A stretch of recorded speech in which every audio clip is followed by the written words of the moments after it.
We're supposed to get some crazy wind and some crazy rain, and it kind of looks like that. The sky is kind of it's kind of gusty now, and it rained a little overnight, but the sky is kind of I don't know, that sort of calm before the low pressure type of storm thing going on. There's a lot of like trees down too, like not trees, but like branches and stuff. And I noticed last night the electricity was kind of flickering, like on and off. So hopefully it's not anything, but you know, we do get that sometimes. In a way, it's nice. Like when it rains heavy, it's like it just washes the island out. You know, all the filth just washes it out.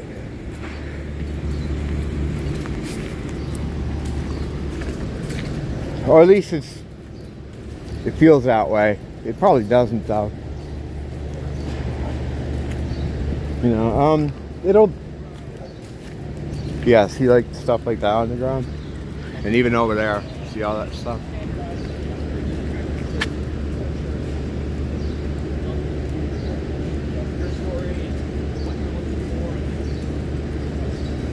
I never noticed that wall there shimmers. It's kind of cool. It's that one right there.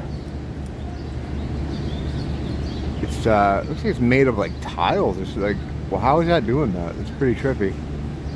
There's a lot of things, because I'm always busy trying to look at what's going on with the people, that I miss a lot of the sort of architectural situation sometimes.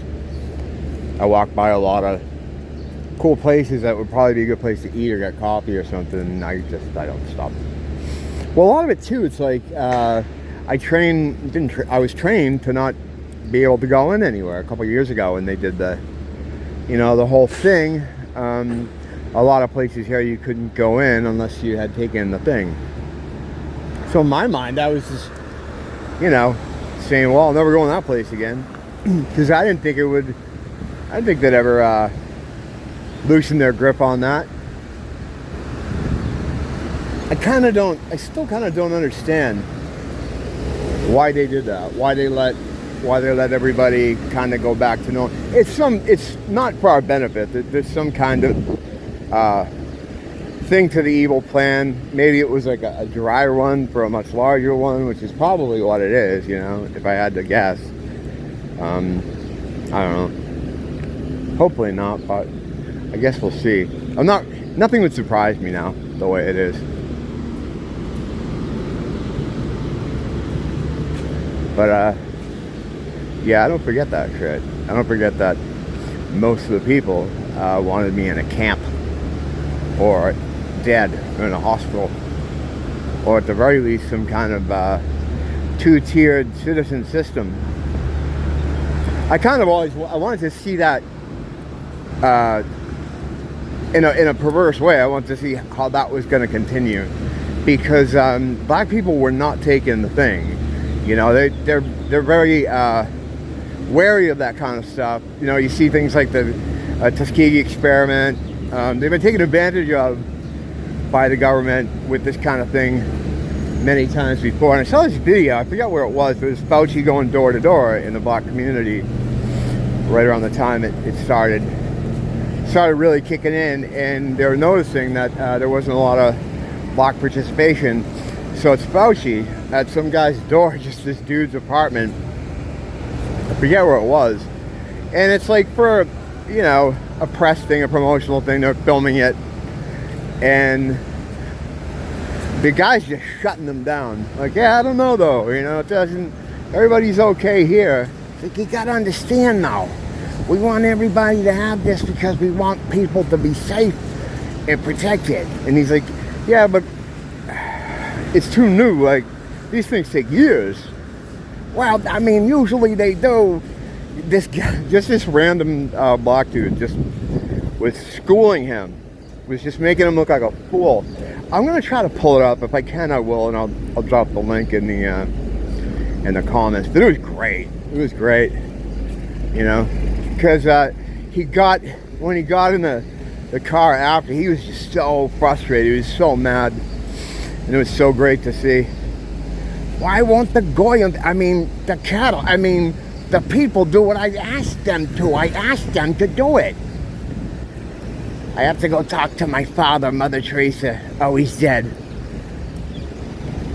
Yeah, they didn't participate. But the reason the perverse side of me wants to see it continue, because what would happen is, inevitably, large numbers of that community would be put in the second-class citizen group that they were gleefully trying to get together. I remember reading all these Twitter freaks. And there was this guy like, I can't wait to be eating at a restaurant and look outside and see all the crazy anti-vaxxers not being able to get in. He did something. I'll put my steak in the window or something. Yeah, what if it was a bunch of black people though, right? What would you do then? You know what I mean? It would have been a conundrum for them. Like, oh, I want to clown on the second-class citizens, but how can I do that? Yeah. I don't know if that was a factor in what happened at all, but I know they weren't fucking taking it. They weren't having it. And but I don't think they were the primary target anyway. They don't want to get rid of them yet. They will. If all the people they want to get rid of, if they happen to do that, then they'll come and they'll throw all those people in a truck, like overnight, in one fell swoop. They'll just steamroll them like cordwood. They don't care. All these like groups that they pretend to care about and challenge everyone on, like, oh, calling people racist or bigots or phobes or this or that, in the name of these special interest groups. They don't care about the special interest groups, the smaller groups that they advocate for. They're just using them as a weapon to beat the average person with. Once the average person, the majority of who they really want to get rid of, is gone, I think some of those people in those little groups, or some of them big groups now, think that it's going to be some utopia of just like gays and brown people and stuff. No. Not at all. Not at all. If anything, their fate would be much worse. They'd be using them for slaves. They'd be using them for scientific experimentation. They'd be playing like Hunger Games with those people. Like big time, like for real. Because they couldn't trust the main people they're after to be used in that way, because they know they could, undo them. They're too dangerous to try to do those things with. But for all those other groups, yeah, there would be horrors.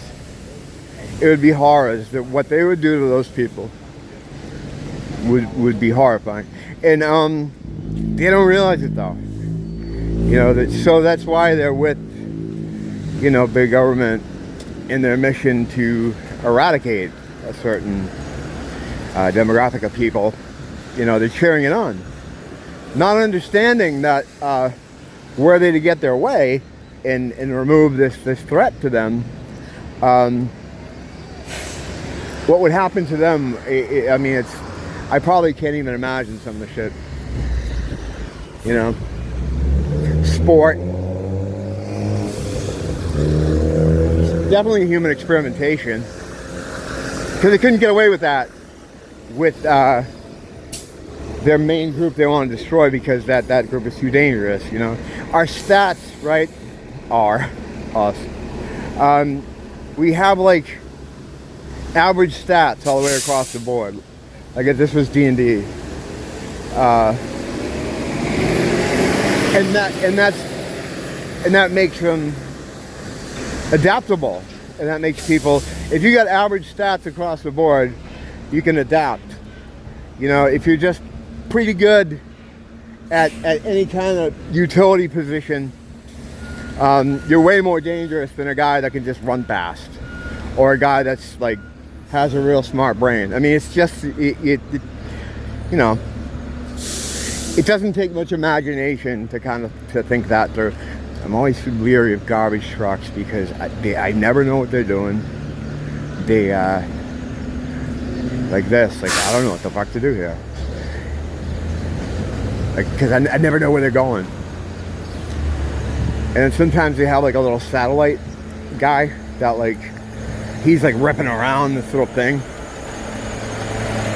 I usually just, if I see him like working on a street or something, I just go the other way usually, but unfortunately I live over here, so I have to improvise. Same thing with like a construction site. If anyone around here is working on something, fucking steer clear. Steer the fuck clear. I talked about that kind of thing before here. Leaving manhole covers open, just, oh, it's quitting time. It's like, what? You know you could kill someone with it, yeah. But, I mean, the risk of something like that, of anyone having to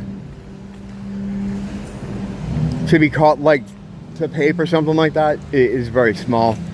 You know, no one's taking anybody to court here for anything like that or for insurance. You don't sue anybody here.